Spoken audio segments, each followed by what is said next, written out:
അരിനെല്ലിക്കൊക്കെ ഇത്രയും ഡിമാൻഡുള്ള കാര്യം ഞാൻ അറിഞ്ഞില്ല. സംഭവം എന്താ വെച്ചാല്, ഞാൻ നോക്കുമ്പോൾ ഇവിടുത്തെ മരത്തുമല് ഫുള്ളായിട്ട് അരിനെല്ലിക്ക പൂത്ത് നിൽക്കുന്നു. എന്നാ പിന്നെ അതെടുത്ത് ഉപ്പിലിടാന്ന് ഞാനും വിചാരിച്ചു. എല്ലാ ദിവസവും ഈ കുക്കിംഗ് വീഡിയോ കൊണ്ട് കളിക്കുന്നല്ലേ, ഒരു ദിവസം ഒരു ചേഞ്ച് ആരാ ആഗ്രഹിക്കാത്ത. ഞാനൊരു ക്യൂരിയോസിറ്റിക്ക് വേണ്ടി വെറുതെ ഒരു പോസ്റ്റ് ഇട്ടതേനും.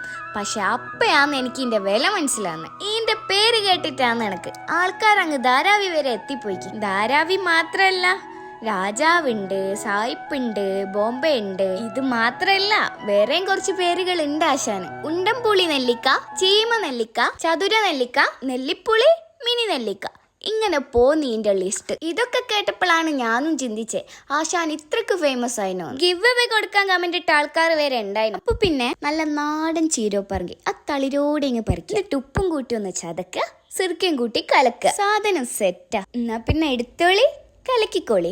മസലാമ്മ. Bye bye from കൊയാസ്.